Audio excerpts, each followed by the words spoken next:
어머니, 엄마라는 단어는 인류의 고향이 담긴 단어인 듯합니다.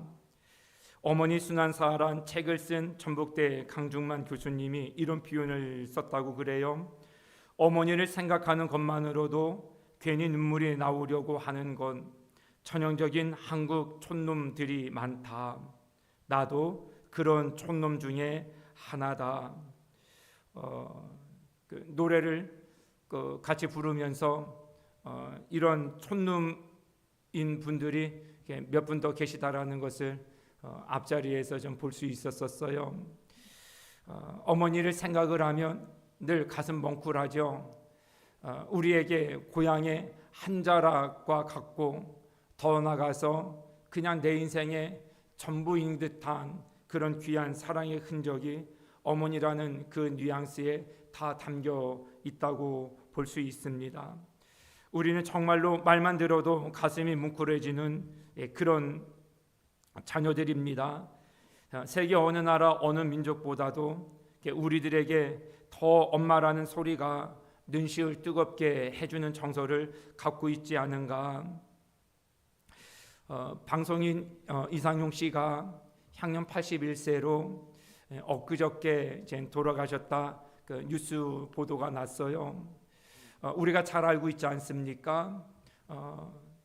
우정의 무대를 10수년간 진행을 하면서 전 국민들에게 뽀빠이 아저씨로 알려진 분입니다. 저도 생생합니다. 그 방영하는 군부대에 그 현장에 찾아가서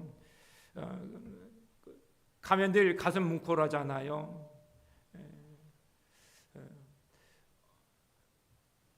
어머님을 이제 고향에서 이제 모셔와서 어머니와의 나눌 수 있는 정서적인 부분들을 프로그램을 통하여서 잘 담아내는 거예요. 이 어머님이 내 어머니라고 생각되시는 분들은 다 무대로 올라오십시오. 자, 이제 어머님을 모시도록 하겠습니다 하고 어머니 외치도록 안내를 해요. 그럼 그 국군장병 거의 뭐 1000명에서 6000명 이렇게 모인다고 그래요. 그들이 함성으로 어머니 하고 부르면 듣는 방송으로 보는 시청자들도 그거에 대해서 같이 우는 이들이 참 많았다고 그래요. 그래서 이 뉴스를 접하고 말씀을 준비하면서 영상을 좀 찾아봤더랬습니다. 그래서 여러 가지 이야기가 있는데 에피소드를 하나 이야기를 해주시더라고요. 이것이 기억에 남지 않는다 하면서 여러 가지 말씀을 하시던 중에 제가 두 가지를 좀 나눠드리고 싶어요. 하나는 엄마가 일본 분이에요. 재혼한 아빠가 일본 분 어머님을 모셔왔는데 배신이다 마음 때문에 도저히 엄마가 선택한 그 여인을 엄마라고 부를 수 없는 거예요. 그런데 그분이 그 무대의 주인공으로 초청을 받은 거예요. 웬만하면 이런 과정 속에서 어머니하고 내 어머님이다 하고 아닌데도 나와서 어쨌든 그 마음을 좀 표현하고 싶은 것이 분위기였는데 정작 다른 자녀들은 많이 올라가서 무대가 인산인해를 이루었는데 정작 그 아들은 엄마라는 것을 그분이 온다라는 것을 하고 안 나온 거예요. 어머니 아들 이름이 누굽니까? 누구입니다. 모든 사람이 모든 장병들이 그 무대에 올라가는 발걸음이 다 100m 5초 속도로 달려온다는 거예요. 어머님에 대한 그리움 때문에. 그런데 그 아들은 걷는 둥 마는 둥 그렇게 무대 위에 올라온 거예요. 끝내 어머니라고 부르질 못하고 무대가 맞춰졌다라는 것, 이게 첫 번째 에피소드였다는 것이고요. 또 하나의 이야기를 전해주시는 것은 방송 진행 중에 왜 어머니만 자꾸 그렇게 불러 모시느냐, 아버지도 수고했다 하고 그래서 아버지를 이제 무대에 불러 모시는 그런 시간도 한번 가졌더랬습니다. 그런데 그것이 통편집되어지고 한 번도 방송에 나가지 못하고 한 번 시도하고 난 다음에 없애버리고 계속 어머니만 모셨다라는 일화예요. 왜 그랬느냐 하면 이제 그런 여론들이 있으니까 아버지를 모시자 했더니 분위기가 너무 다르더라는 거예요. 아버지를 부르면서 눈물 흘리는 장병들이 한 사람도 없고, 아버지가 그럴 만했던 분위기가 뭐였느냐면 어머니는 자식 고생한다고 애처롭게 그 무대에 서기 전부터 마이크 잡으면 눈물 흘리는 거예요. 그리고 눈물 흘리면서 떡이고 뭐고 준비해서 고생하는 아들을 위해서 막 바리말 막 이렇게 준비하시는데, 그 아버지는 어디 가서 나이트클럽에서 입을 법한 그런 옷 같은 거 하나 입고 자기 과시할 삶, 그리고 와서 아들 고생한다는 치근한 마음이 아니라 아들 잡으러 온 것처럼 포스를 하고 나왔다라는 거예요. 니놈 어디 있어? 좀 나와봐. 이런 분위기로 이제 무대에 첫 데뷔를 했는데 안 통한 거죠. 아, 아버지들은 안 되는 거구나 해서 통볕이 파고, 아버지를 불러드리는 것은 더 하지 말자. 그 두 가지 이야기를 하더라고요.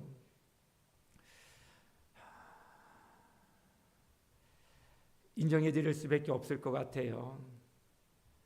아버지에 대한 자식 사랑이 아무리 무겁다 한들 부모님의 어머님에 대한 자식에 대한 사랑의 표현에 10분의 1, 100분의 1도 다 전달이 되지 못하는 것이 아버지의 사랑 아닌가, 그런 생각을 좀 가져봤더랬습니다. 이미 세상을 떠난 유명한 동화 작가 정채봉 선생님이라는 분이 아주 어린 나이에 어머님을 여의었어요.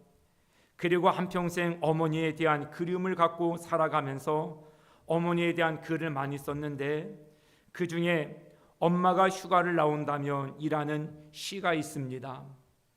이런 내용입니다.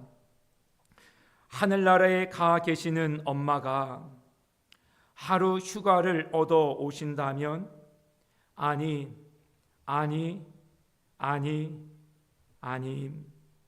반나절 반 시간도 안 된다면 단 5분, 그래 5분만 온대도 나는 원이 없겠다. 얼른 엄마 품속으로 들어가 엄마와 눈 맞춤도 하고 젖가슴도 만지고, 그리고 한 번만이라도 엄마 하고 소리내어 불러보고 숨겨놓은 세상사 중 딱 한 가지 억울했던 그 일을 일러 바치고 엉엉 울겠다. 고구려 때 박정승이라는 사람이 있었습니다. 어느 날 당나라 사신이 말 2마리를 끌고 고구려에 찾아왔습니다. 이 사신은 고구려를 하등으로 본 거죠. 업신여기는 측면에서 2마리 깔보려는 의도를 가지고 내세우면서 이 말이 크기도 생김새도 다 똑같다. 어떤 말이 어미 말이고 어떤 말이 새끼인지 구분해봐라.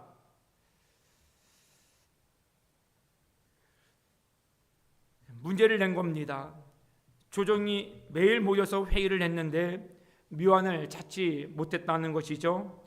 박정승이 이 문제를 고민하고 있는 것을 노모가 보고 이야기를 합니다. 무슨 걱정 있냐? 나처럼 나이 먹은 부모면 다 안다. 이 상황을 얘기를 한 거예요. 어머님이 주신 묘안이 뭐였느냐 하면, 말을 하루 정도 굶긴 후에 여물을 갖다 주어라. 먼저 먹는 놈이 새끼고 나중 먹는 말이 어미 말일 게다. 누구나 다 아는 이치다. 쉽게 이해가 될 만한 일이죠. 부모님의 마음이 어떠한지 짐승도 그거를 안다라는 것입니다.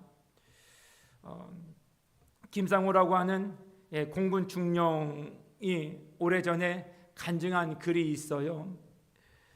어머니가 부엌에서 일하시다가 실수로 하반신에 심한 화상을 입고 병원에 입원을 했더랬습니다.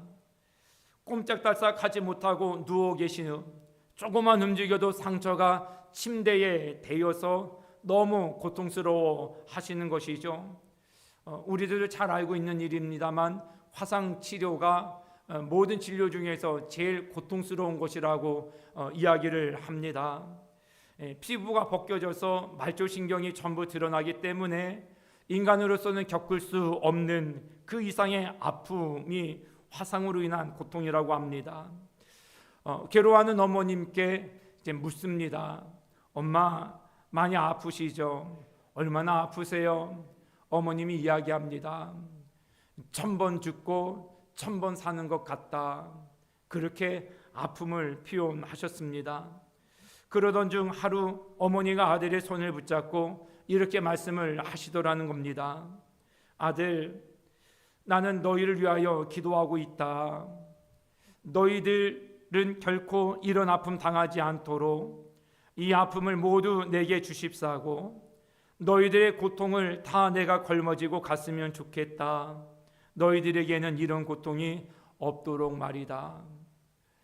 그렇게 고통 가운데 시름시름 본인의 생명이 단축되어지고 있음을 감지하고 있는 중에도 이왕 이렇게 아픈 거 하느님 더 자식들에게도 남겨질 만한 아픔이 있으면 제 한 몸 다 짊어지고 가게 해주세요. 그렇게 기도를 드리고 있다라는 것이에요.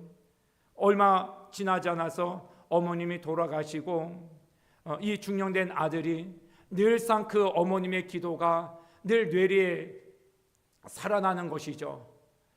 그 기도가 생각날 때마다 어머님의 은혜, 어머니께 잘못해드렸던 모든 부분들이 생각나서 한참을 잠자리에 들려고 그러면 눈물로 지새우고 했던 날들이 있었다라는 것입니다. 그런데 이런 경우들도 있습니다.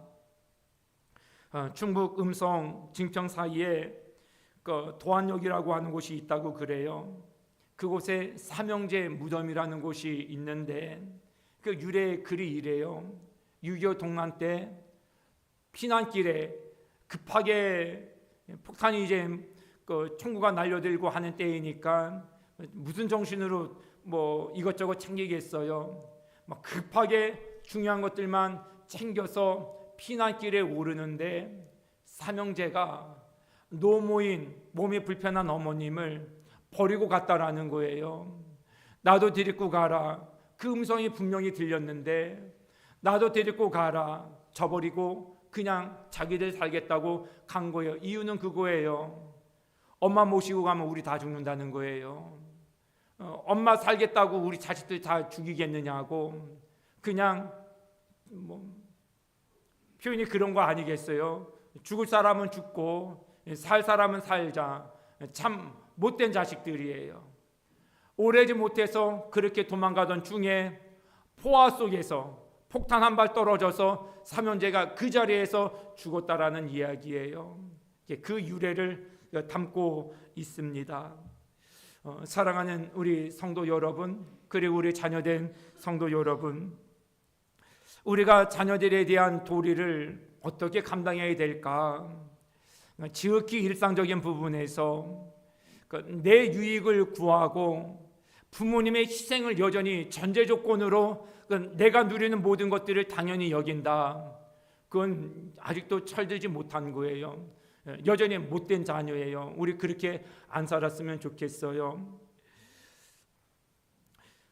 중국에 난리 났던 이야기도 있었어요. 제 기억에 너무 선명합니다. 현대판 고려장이라는 기사로 제목이 떴더랬습니다. 노모가 79세입니다. 어머니를 생매장시킨 거예요. 이 사실을 주변 이웃들이 알고 급하게 흙을 퍼서 생명을 건져내셨어요. 또 한 번 사건이 있었습니다. 정말로 고려장처럼 쥐개에다가 노모를 업고 산소 깊은 곳에 가서 버리고 나온 거예요. 여러 날이 돼서 나무꾼에 발견돼서 어머님이 살아 돌아왔어요. 재판이 열려졌어요.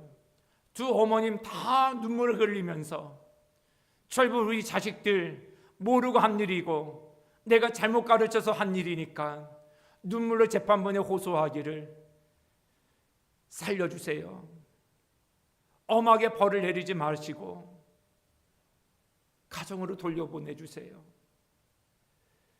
어머님의 사랑이 어떠한지 우리에게 참 잘 전해주고 있는 기사이면서 참 자식이 못됐어도 이렇게까지 못돼야 되나 싶은 좀 서글픈 마음을 안게 합니다.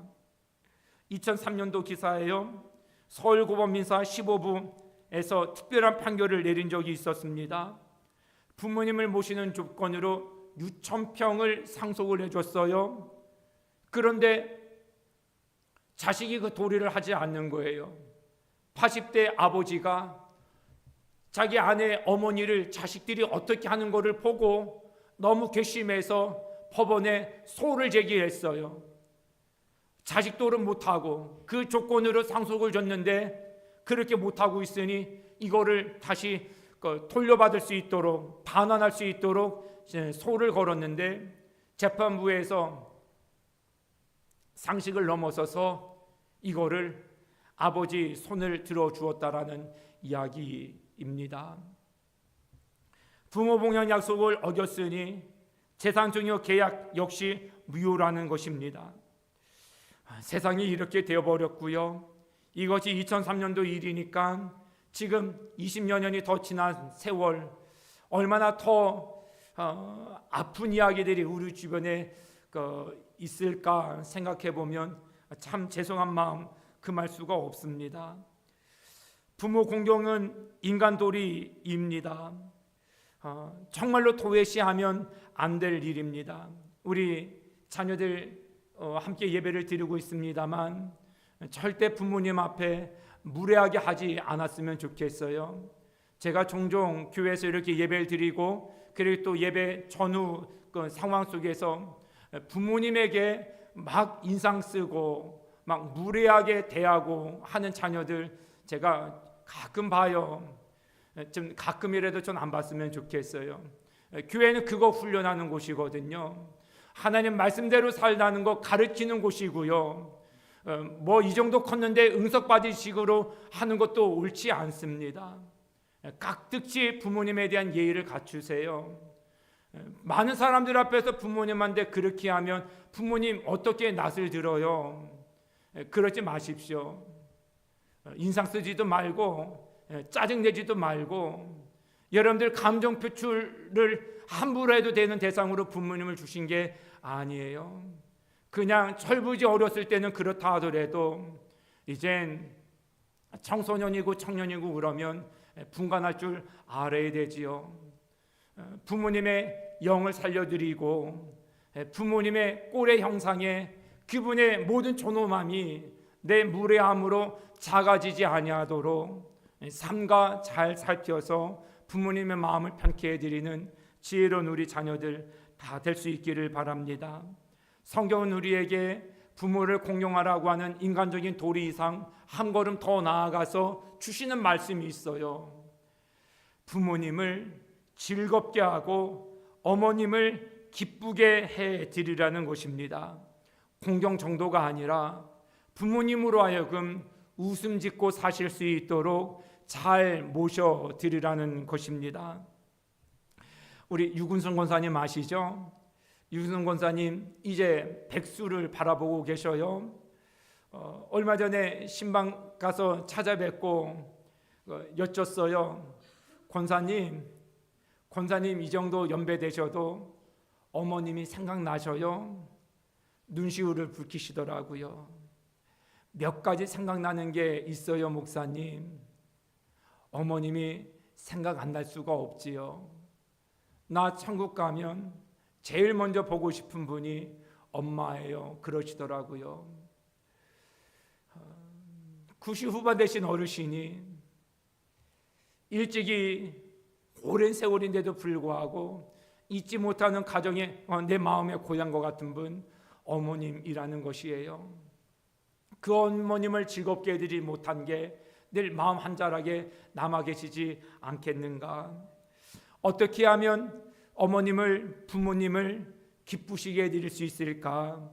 아버지를 즐겁게 해드리고 어머니를 기쁘게 해드리라는 이 말씀을 실천할 수 있을까?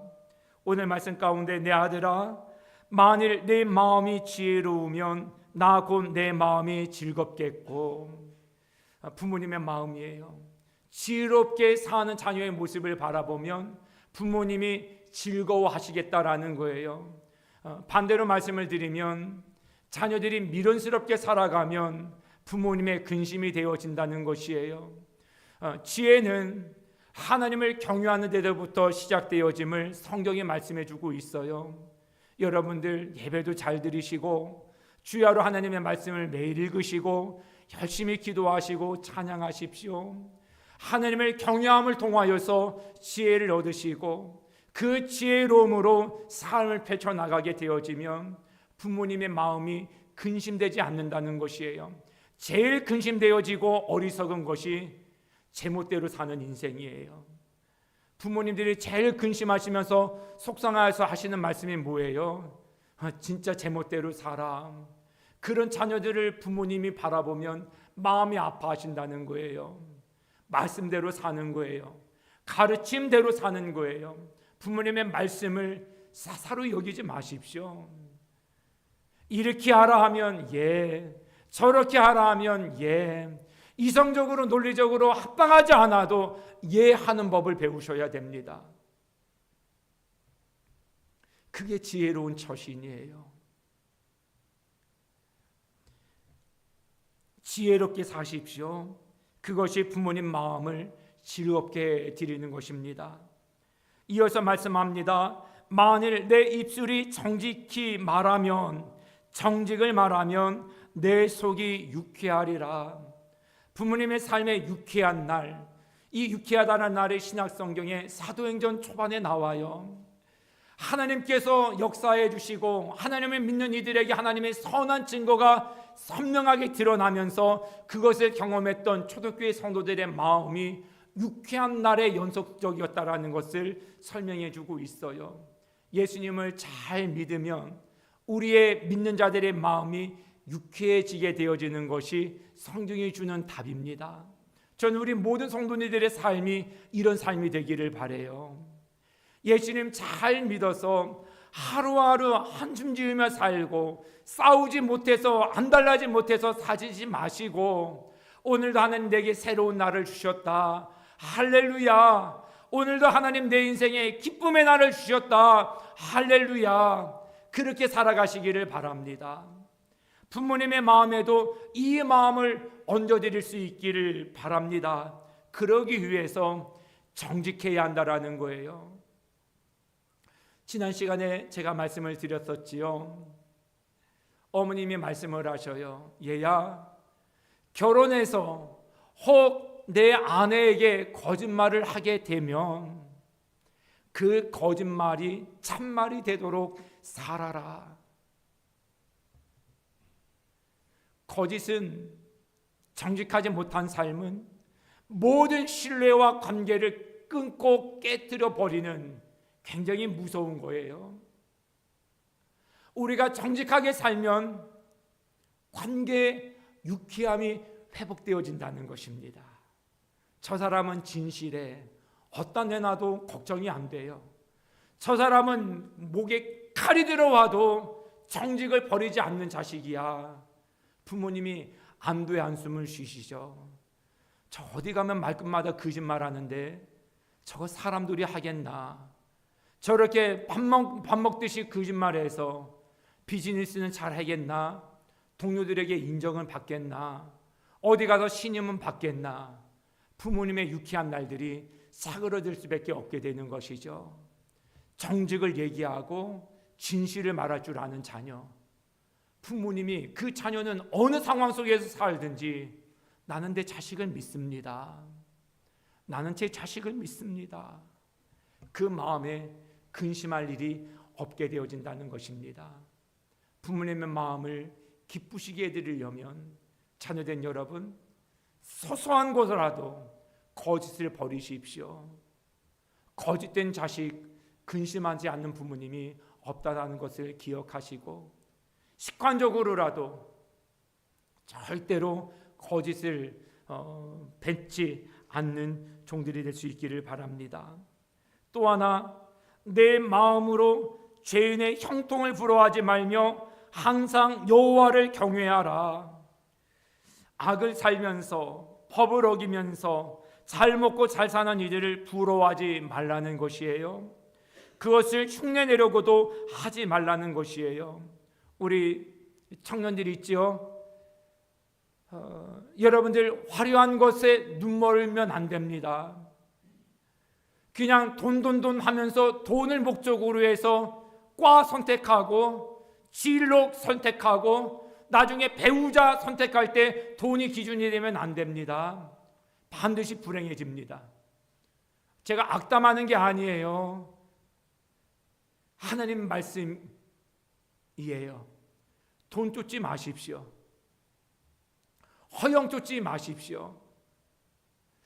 우리는 화려함을 쫓는 자들이 아니라 거룩을 쫓는 크리스찬이라는 것을 늘 잊지 마십시오. 그런 삶을 살아갈 때 부모님의 마음에 기쁨이 되어진다는 것입니다. 복 있는 사람은 악인들의 꾀를 따르지 아니하고 죄인들의 길에 서지 아니하며 오만한 자들의 자리에 앉지 않는다. 우리 청년들 말씀 나누실 때에 정말로 내가 말씀대로 사는 법도가 무엇인지 치열하게 말씀을 나누실 수 있기를 바라요. 말씀을 사소리 여기면 여러분들 기준점을 책정하지 못하게 되어집니다. 기준점이 없으면 여러분들 상황을 쫓고 조건을 쫓고 되는 대로 살 수 있게밖에 안 돼요. 쫓기듯이 삽니다. 쫓기듯이 살면 안 되고요. 내가 가야 될 길이 무엇인지, 지켜야 될 원칙이 무엇인지, 여호와를 경외하고 악인의 형통을 부러워하지 않는 것, 그래서 부모님으로 하여금 근심되지 아니하시도록 그런 귀한 우선순위를 고려하여 살아갈 수 있는 우리 자녀손들 되기를 바랍니다. 또 하나, 정령이 내 장래가 있겠고 내 소망이 끊어지지 아니하리라.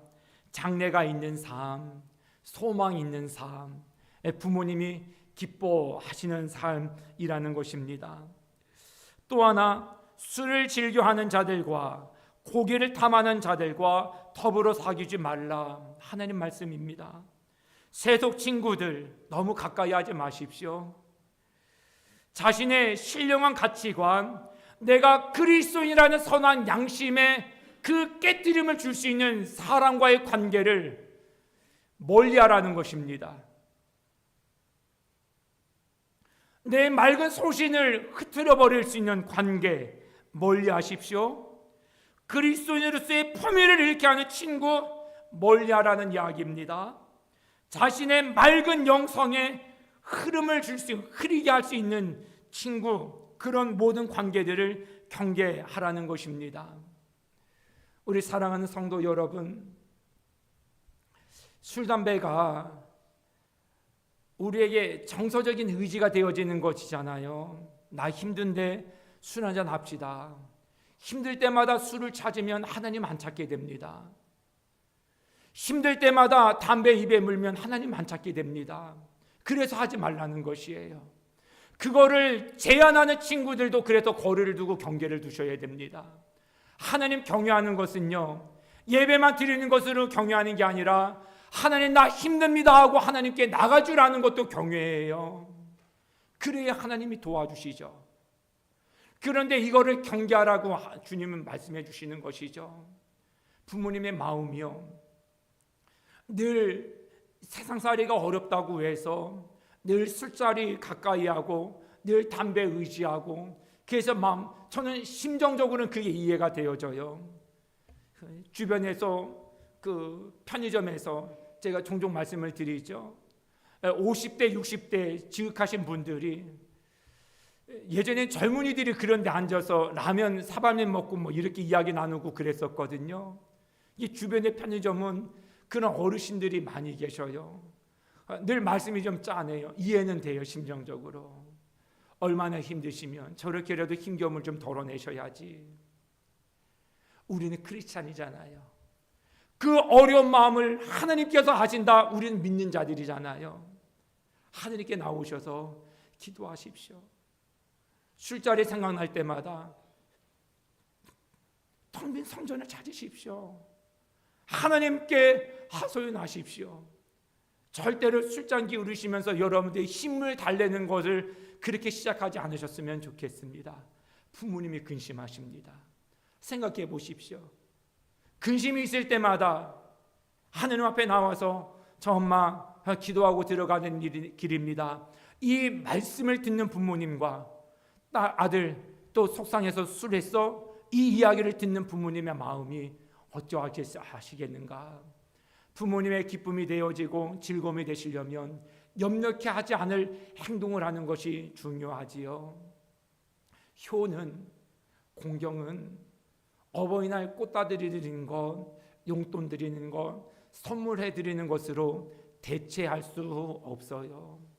효도는 삶입니다. 하루 24시간 삶이고 1년 12달 삶이에요. 그 삶을 반영하여서 올려드리는 것이어야말로 그것을 부모님은 노년에 본인들의 기쁨과 즐거움으로 삼으신다는 것입니다. 이런 마음이 들더라고요. 부모님이 자랑할 것이 없어서 그냥 내 가슴에 1년 12달 딱 한 날 있는 날 와서 꽃 따라 드렸다. 이거를 자랑하시도록 해드리는 거, 이게 죄송한 일 아니겠는가. 내 아들은 정직해, 내 딸은 참 진실해, 정말로 지혜로워.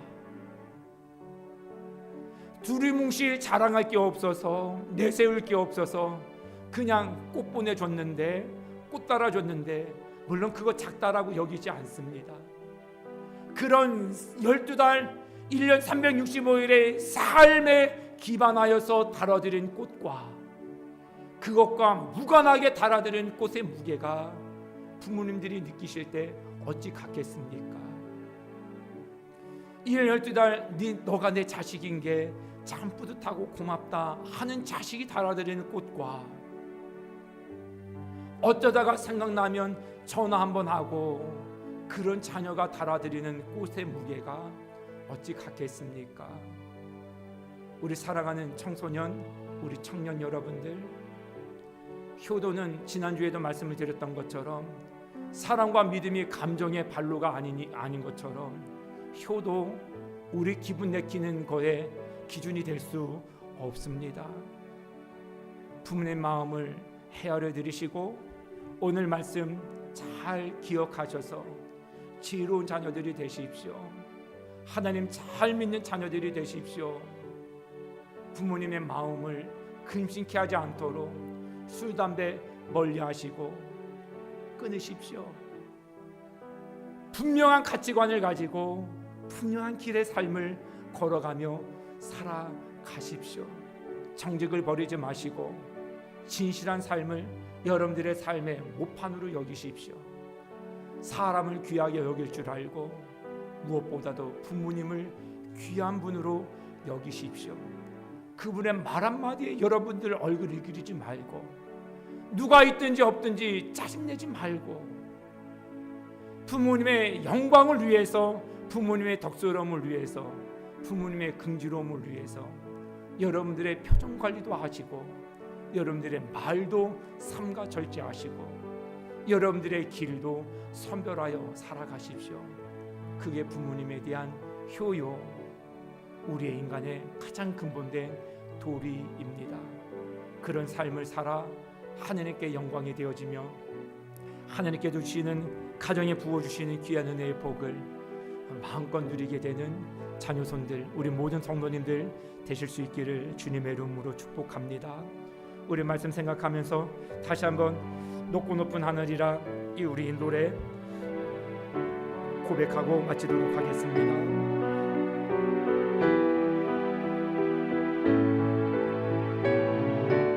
높고 높은 하늘이라, 높고 높은 하늘 말들 하지만 나는 높은 게 또 하나 있지.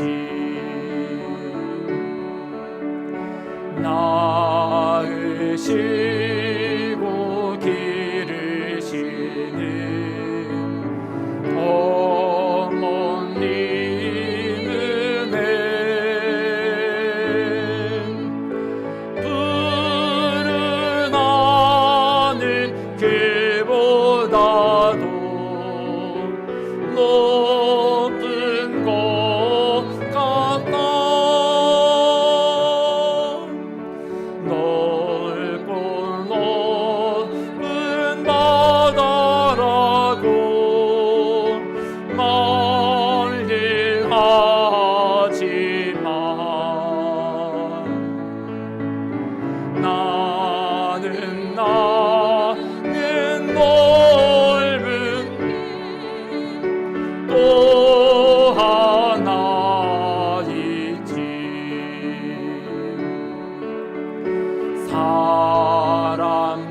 사람들아 이르시는 어머님 은혜 푸른 바다 그보다도 넓은 것 같다. 산이라 또 바다라도 따를 수 없네.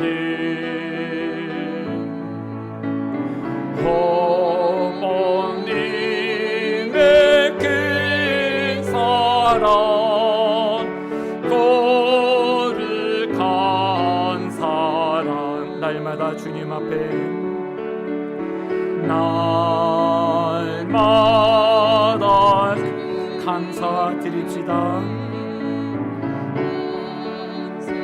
사랑의 어버이를 주신 은혜를 사랑의 어버이를 주신 은혜를 효도하십시오. 정말 효도하십시오. 감정대로 하지 마시고 세상 기준에 따라 하지 마시고 오늘 주신 말씀 순종함으로 효도하십시오. 부모님들은 우리가 함부로 해도 되는 분들이 아닙니다. 절대로 함부로 해도 되는 분 아닙니다. 부모님들의 노고를 기억하고 자녀된 도리, 소임, 기회를 얻는 대로 최선을 다하여 감당하시는 우리 모든 자녀손들 또 우리 부모님들 다 되실 수 있기를 바랍니다. 걸어가신 우리 하나님, 오늘도 주신 말씀 우리의 마음에 상기하여 돌아갑니다. 우리를 부모님의 품 안에 태어나게 하시고 그 사랑과 희생을 통해 이 땅을 살아가게 하신 은혜를 기억하며 하느님 감사를 드립니다. 부모님의 주름진 얼굴과 굳은 손마디에 우리가 걸어온 길이 고스란히 새겨져 있음을 바라보게 하시고 부모님들의 모든 품이 우리의 천국이었고 부모님들의 모든 음성이 우리의 나침판이었음을 깨닫게 하시고 너무나도 당연히 여겼던 그 모든 세월 무심했던 우리 자녀들의 삶을 용서하여 주시고 이제 오늘 말씀을 통하여 부모님의 공경을 넘어 부모님의 마음을 즐겁게 해드리고 기쁨이 되어드릴 수 있는 길이 무엇임을 배운 대로 삶을 살아갈 수 있도록 도와주시옵소서. 효를 다하여 부모님들의 노고를 지하하며 그 가르침을 순종하여 걸어가 자녀된 도리를 평생 소홀함이 없이 잘 감당하는 우리 모두가 되도록 도와주시옵소서. 예수님의 이름으로 기도드립니다. 아멘.